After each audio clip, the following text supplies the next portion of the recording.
Greetings, traveler between worlds. Tonight, I'll be your guide on a journey that doesn't begin with a step, but with a breath. What I'm about to share isn't kept in Kami-sama's halls, nor stored in the angel's archives. It's a memory whispered by time, forgotten by gods, yet alive in the heart of the universe. They speak of a name, Majin Buu. I see you've come this far with tired eyes, like someone who's trained too hard or felt too deeply. Maybe you're exhausted. Maybe you're carrying more than you should. Dreams, losses, old promises. So come, sit with me here by this fire atop the tower. The wind moves gently, and the sky seems to breathe with you. Let the warmth of the flame hold you, and let each word light a lantern inside your silence. Here, there's no rush, no battle, no demands, just stories, the kind we listen to with closed eyes, as if they were memories we haven't lived yet. Ready? Take a deep breath, let go of the weight, and come with me. The journey begins now, and maybe, by the end, you'll discover that true power was never in the Kai, but in peace. Have you ever noticed how the oldest things in existence often resemble the newest? Like a circle closing upon itself, beginnings and endings sharing the same space. So, it was with Majin Buu, who was both ancient and newborn each time he awakened. Long before our story begins, Buu slept. Not the sleep we know, not dreams of flying or falling or being unable to move when danger comes. No, this was the sleep of pink smoke inside a sealed ball, of consciousness without form, of time without meaning. 5 million years of waiting. Have you ever wondered what passes through a mind during such endless quiet? Perhaps nothing, perhaps everything. Inside his sealed prison, something in Buu remembered. The touch of wind, the taste of sweetness, the feeling of being. Not good, not evil, just being. Like the space between heartbeats, like the moment between inhale and exhale, Buu existed in potentiality, neither one thing nor another. The wizard Bibidi had created him, or perhaps merely shaped, what already existed in the universe, a force of chaos given form, destruction embodied in something that resembled a child. Isn't that strange? How the most innocent appearance can house the most ancient power? It's like that sometimes with people too, isn't it? The gentlest souls carrying the deepest wounds, the quietest voices holding the strongest truths. When Buu finally awakened, it wasn't to battle or purpose or destiny, it was to confusion. Imagine opening your eyes after a sleep so long you've forgotten what it means to be awake. Would you know yourself? Would you remember what joy feels like, or sadness, or hunger? Buu's first moments of renewed consciousness weren't filled with malice, but with the simple wonder of existence. The sensation of having a body again, the feeling of steam rising from holes in his head, the strange elasticity of his form, before purpose, before destruction, before heroes or villains entered his story. There was just the quiet miracle of being. Bibidi's son, Babidi, believed he controlled Buu, but can anyone truly control what they don't understand? Babidi saw Buu as a weapon, but missed the ancient child within. Curious, impressionable, neither good nor evil, but simply responding. Responding to kindness with kindness, to cruelty with cruelty, mirroring the world around him, like water reflects the sky. Could it be that the most powerful beings are also, in some ways, the most vulnerable? That strength and innocence aren't opposites but companions. In Buu's pink, seemingly simple form was both the power to destroy planets and the capacity to be wounded by a harsh word or moved by a gentle one. That evening, as Buu first emerged from his ball in our time, the stars watched silently. They had seen his kind before, forces of nature, given form, ancient powers, walking in bodies that could touch and feel and hurt. The stars knew what Buu himself didn't yet understand, that existence itself is the greatest power and the greatest burden. In the quiet of that first night of freedom, before battles and transformations, before friends and enemies were made, Boo looked up at the same stars we see, and perhaps, in his own way, he wondered, as we all do sometimes, why he was here and what it meant to be alive. The universe is filled with teachers who never know they're teaching. For Boo, every interaction was a lesson, each word and gesture showing him what this strange world expected, what it valued, what it feared. How was he to know which lessons to follow? When Babidi commanded destruction, Boo learned that power meant making others afraid. When people ran from him, he learned that he didn't belong. Every cruel word was a seed planted in fertile soil. Do you remember your earliest understanding of the world? How the simplest experiences shaped you? For Boo, it was no different. His childlike mind absorbed everything, unable to filter kindness from cruelty, unable to question if what he was learning was right or wrong. Yet, even in those early days, something in Boo recognized sweetness, not just the taste of candy that he would soon come to love, but the sweetness of simple joys, the feeling of wind against his face as he flew, the warmth of sunlight, the pleasure of movement. These small happinesses existed alongside the destruction, like flowers growing in the cracks of a battlefield. Have you ever watched a child discover something for the first time? The pure, unfiltered joy? Boo experienced the world with that same innocent wonder, even as he was being used as a weapon. Each new sensation, the squishiness of his own body, the different textures of the world, the varied tastes of the things he transformed into food, all of it was miraculous to him. In those quiet moments between the destruction, when Babidi wasn't commanding him, Boo would sometimes just sit and watch clouds drift across the sky. His mind, so different from ours, didn't race with thoughts of past or future. He existed purely in the present, feeling the moment completely. Isn't there wisdom in that? To be fully where you are, even when where you are isn't where you should be. The tragedy of Boo wasn't that he was evil, it was that no one had shown him anything else to be. No one had shown him gentleness, patience, kindness. He had immense power, but no compass to guide it. Like a river without banks, he simply flowed where the path of least resistance led him. At night, when even Babidi slept, Boo would sometimes look at the lights of distant cities, not planning destruction, not thinking of them as targets, just observing the beautiful pattern they made against the darkness. Beauty speaks to something universal, doesn't it? Even in beings created for chaos, there exists the capacity to recognize harmony. Inside Boo's seemingly simple mind, a question was forming, though he couldn't have put it into words, a feeling that something was missing, that there was more to existence than what he'd experienced. It wasn't sophisticated enough to be called loneliness yet, but it was the first seed of what would grow into his capacity for connection. And so, Boo continued, following the only path he knew, creating destruction, because destruction was all he'd been taught to create. But deep within him, like a hidden spring beneath rocky ground, was the potential for something else, waiting only for someone to show him that another way was possible. Sometimes, the most important teachers come in forms we never expect. They don't wear the robes of wisdom or speak with voices that command attention. Sometimes, they're just people who are afraid, but choose kindness anyway. When Hercules Satan first approached Boo, it wasn't with the power of a warrior or the wisdom of a sage. It was with the trembling courage of an ordinary man who had run out of options.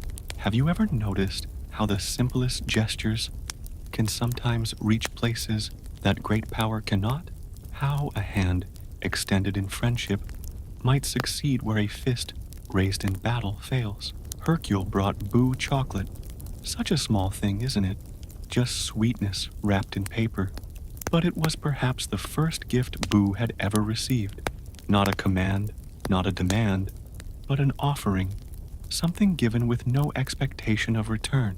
Can you imagine how that feels, to receive kindness for the first time after millions of years of existence? In the quiet hours that followed, as Hercule stayed with Boo in his house made of magic and clay, something rare and precious began to grow.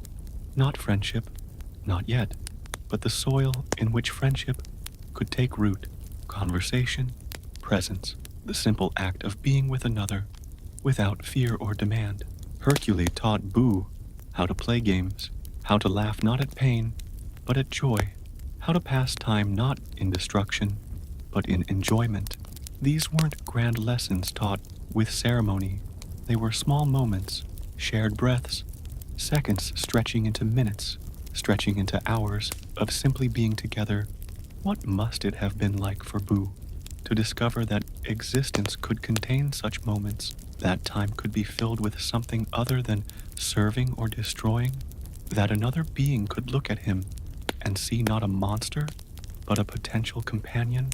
As night fell and Hercule told stories, Boo listened with the complete attention only a child or a very old soul can give. Perhaps he didn't understand all the words, but he understood the feeling behind them, the warmth of shared experience, the gentle cadence of a voice that wasn't shouting commands. Under the same stars that had watched Boo for millions of years, a small miracle was happening. A being created for destruction was learning about creation, the creation of connection, of trust, of something that might one day become love. Do you think the universe notices such moments when the path of a life, or many lives, shifts because of a small kindness? Does the cosmic balance register when destruction gives way to possibility? Perhaps not. Perhaps these quiet transformations happen too softly for even the gods to hear, but they happen nonetheless.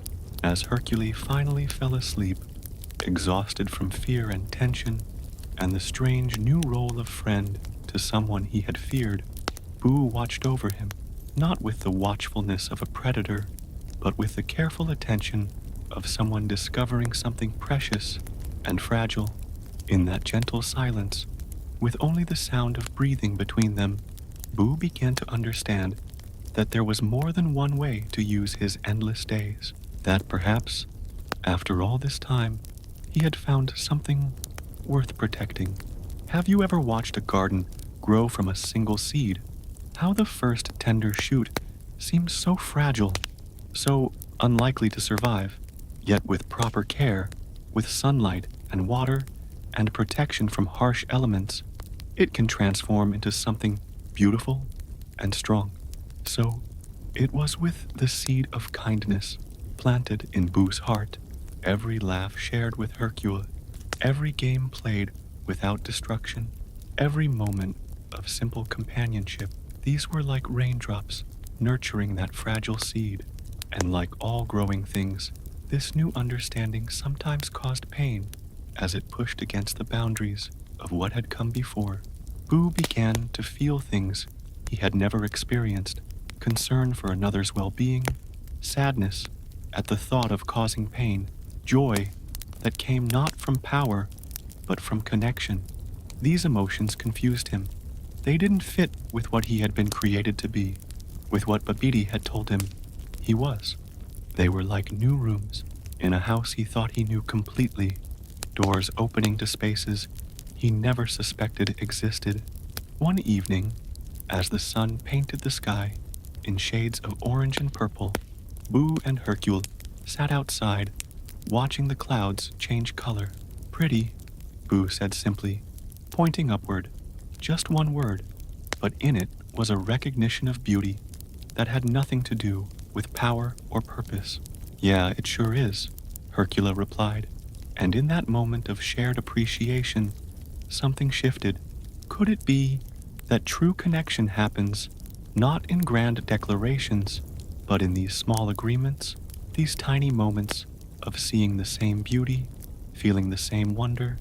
That night, as Hercule slept, Boo faced his first moral dilemma. A village lay nearby, and the old impulse to destroy pulled at him. It would be easy, satisfying in the familiar way. But now there was a new voice inside him, quiet but persistent, wondering what Hercule would think, how he would feel. For the first time, Boo chose not to destroy, not because he was commanded, but because he chose differently. Do you understand what a miracle that is? To choose against your nature, against everything you've known? It's like water deciding to flow uphill, like fire choosing not to burn. It's the moment free will truly begins, not when we do what comes easily, but when we choose against our oldest patterns because we glimpse something better. As days passed, this internal garden grew more complex. Sometimes weeds of anger and destruction would threaten to choke the new growth. Sometimes Boo would slip back into old ways. Growth is never a straight line, is it? It spirals and doubles back, progresses and regresses. The path to becoming is rarely smooth. One day, Boo found a small injured bird near their home. In the past, he might have simply destroyed it, or worse, played with its pain. But now, he brought it carefully to Hercule, his face a mask of concern. "Fix," he said simply, holding out his cupped hands where the tiny creature trembled. Together, they made a small nest, fed the bird, watched over it as it healed. In caring for something weaker than himself, Boo discovered a different kind of strength, the strength it takes to be gentle, to protect rather than harm. Is this not also power? The power to nurture, to heal, to wait patiently for another's growth? When the bird finally flew away, Boo watched it go with complex emotions, joy at its freedom, sadness at its departure, pride in having helped. The simplicity of his mind was giving way to something richer, more nuanced. He was becoming more fully himself, not just what he was created to be, but what he was choosing to become. And in that becoming was the greatest magic of all, the transformation, not of matter, but of heart. Inside every heart, even one not born but made, there lives both shadow and light. For Boo, whose existence had been shaped by the intentions of others, these forces were not abstract concepts, but literal aspects of his being. As his friendship with Hercule deepened, as his capacity for kindness grew, something else was happening within him, a separation, a division of self. Have you ever felt torn between two sides of your nature, between what comes easily and what you know is right, between old habits and new aspirations? Then perhaps you can understand something of what Boo experienced as the goodness within him strengthened and the darkness resisted. One morning, Boo stood before a small pond, looking at his reflection in the still water. What did he see there? Not just the round pink form and childlike face, but something deeper, the question of who he truly was. Was he the destroyer who had terrorized countless worlds across millions of years? Or was he the being who now knew friendship, who had helped heal a broken wing, who could look at a sunset and say, "Pretty"? Boo, confused, he said to his reflection, words simple, but feeling complex.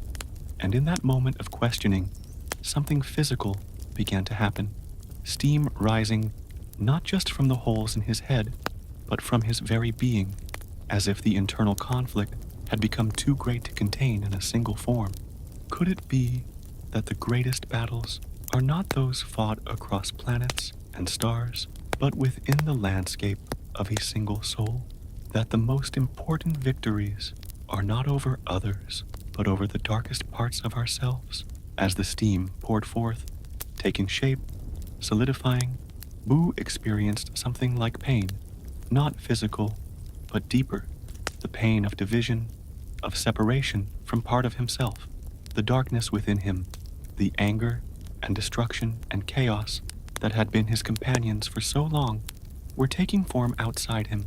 A thin, gray Boo, eyes cold with malice, mouth twisted in a sneer.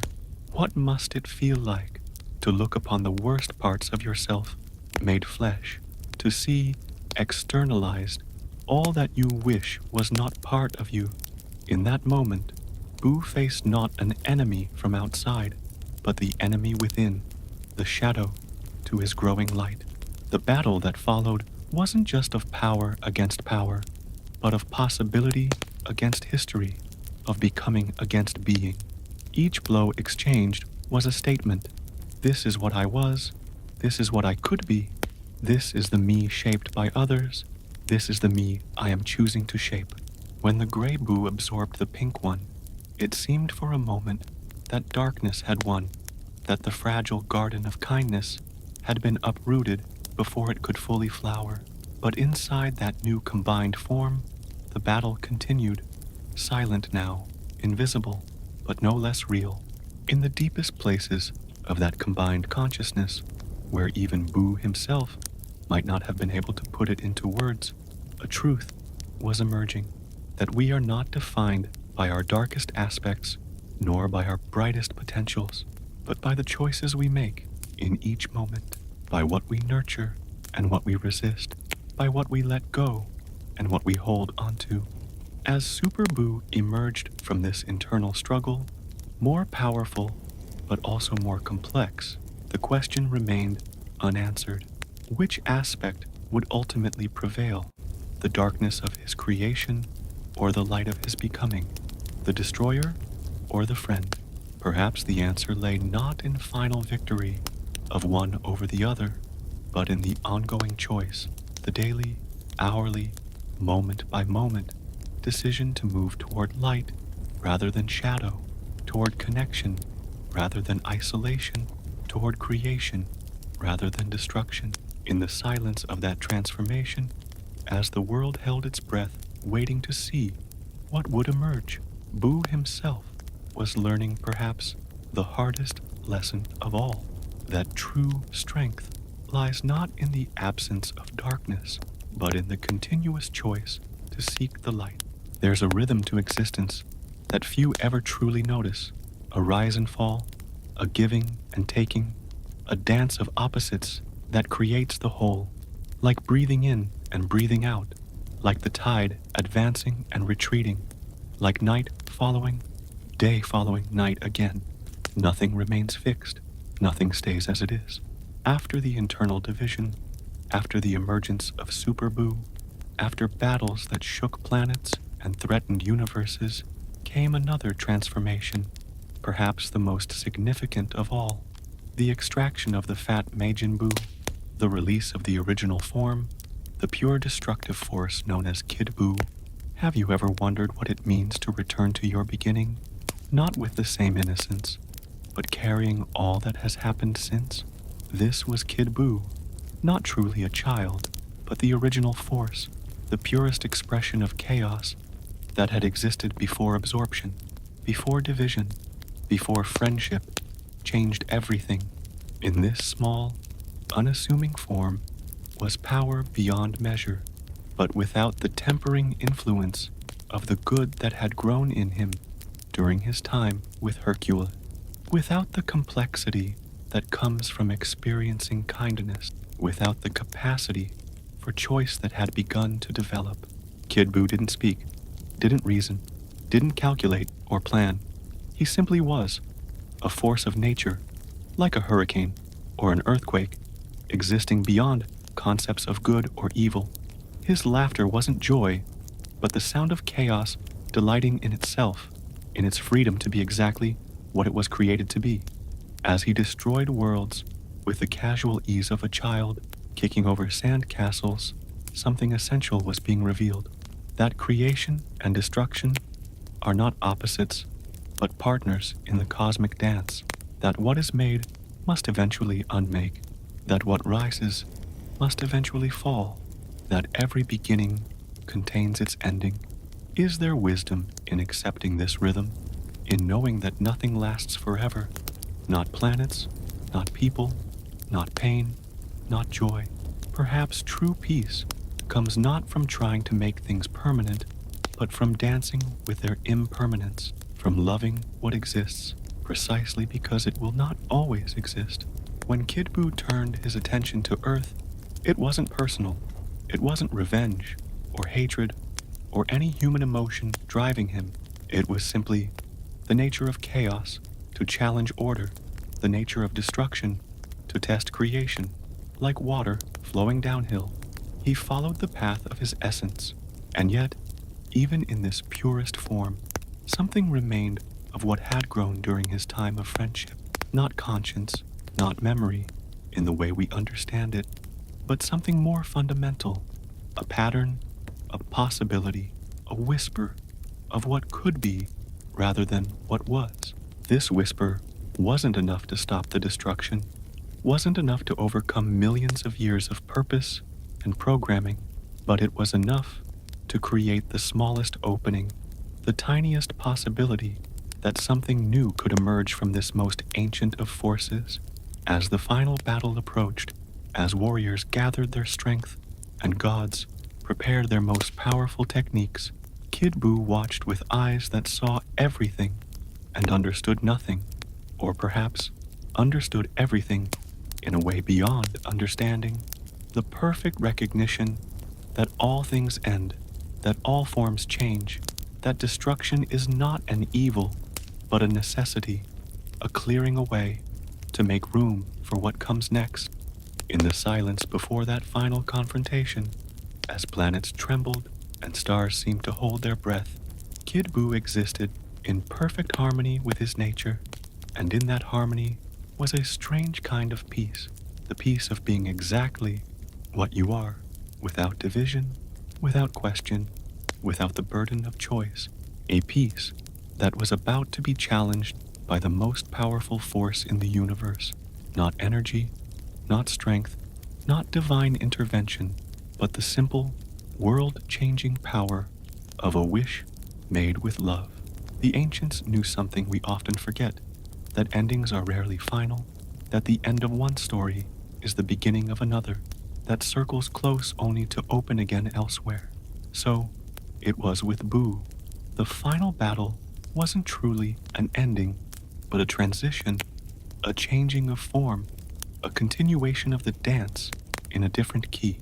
When the spirit bomb descended, charged not just with energy, but with the collective will of a planet, of a people choosing life over destruction, choosing creation over ending, it wasn't just a weapon. It was a statement that chaos, while necessary, must sometimes yield to order, that destruction, while inevitable, must sometimes wait for a future cycle. In that blinding moment, as Kid Buu's form disintegrated, scattered to atoms across the universe, was it truly an ending? Or was it the universe reclaiming its materials, gathering back what had been shaped into Buu, preparing it for a new expression?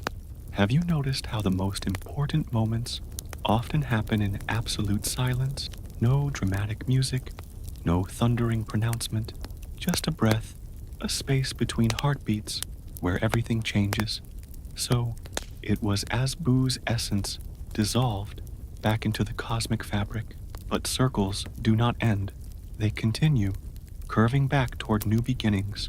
The wish made on the Dragon Balls, that Buu be reincarnated as a good person, wasn't a denial of what he had been, but an affirmation of what he could become.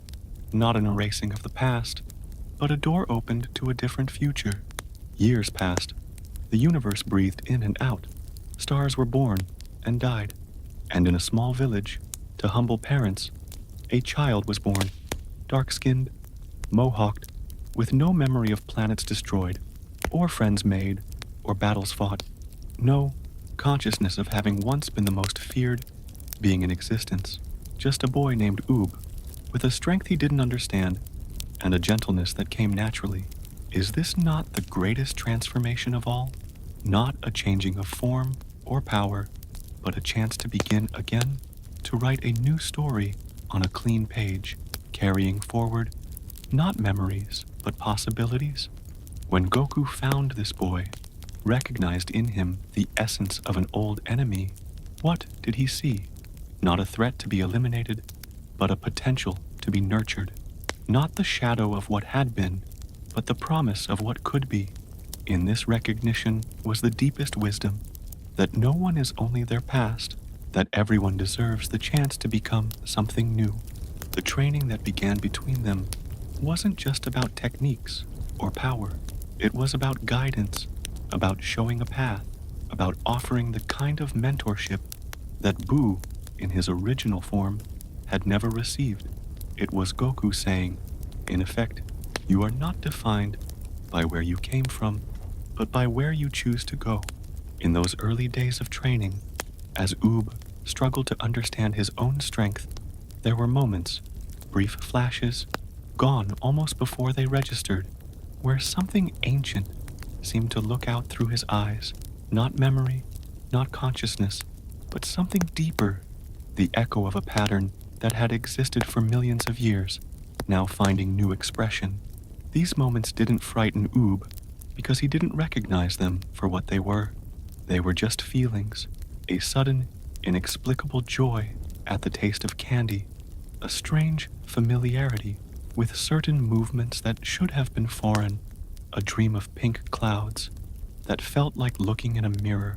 And perhaps this too is part of the cosmic dance, that nothing is ever truly forgotten, that patterns repeat across time and space, that what we have been stays with us even as we become something new, not as a limitation, but as a foundation, not as a destiny, but as a starting point. As Oob grew stronger, as his friendship with Goku deepened, as he began to find his place in the world, the circle that had begun with Majin Buu's creation wasn't ending. It was widening, expanding to include new possibilities, new connections, new ways of being, and somewhere in the vast cosmic memory, in the space between stars where all stories are remembered, the pattern that had once been Majin Buu continued its dance, not gone, not forgotten, but transformed, reborn not just in flesh, but in meaning. As our story draws to a close, as our fire burns lower, and the night grows deeper, let us sit for a moment in the silence between words. Let us feel the weight of this tale, not a burden, but a presence like the comforting heaviness of a blanket on a cold night. What does it mean, this journey we've traced from Majin Buu to Oob, from destruction to rebirth, from isolation to connection? Perhaps it's simply this, that no existence is fixed, that no nature is immutable, that the capacity for change lives in even the oldest patterns. Oob will never remember being Buu. He will never know the world's destroyed, the lives ended, the chaos wrought across millions of years.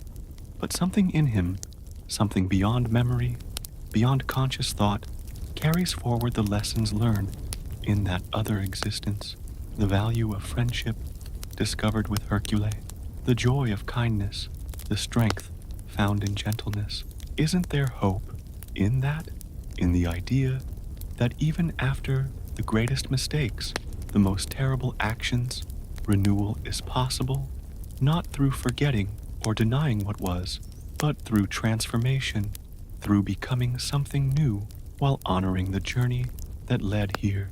Now, as you lie, listening to these words, feeling sleep approach like a gentle tide, consider your own journey, the patterns you carry, the changes you've undergone, the person you're becoming. Like Boo, like all of us, you're both what you have been and what you are choosing to be, a continuous creation, moment by moment, breath by breath.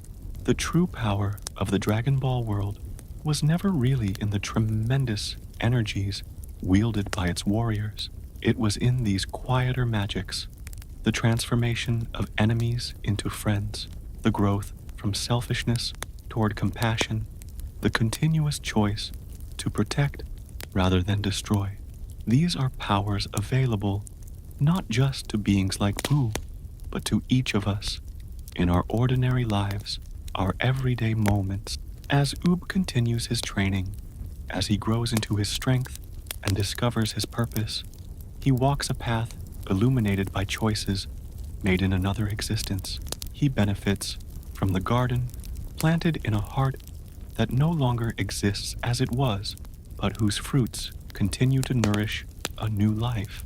And perhaps the most powerful question this story leaves us with is simply this: what seeds are we planting today that will grow in the gardens of our future selves?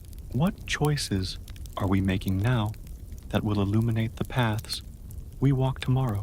The universe of Dragon Ball, with its fantastic powers and cosmic battles, reminds us that the most significant transformations happen not in the breaking of planets, but in the quiet revolutions of the heart. In the moment Buu chose not to destroy, in the instant Goku saw possibility rather than threat, in the daily decision to move toward light rather than shadow.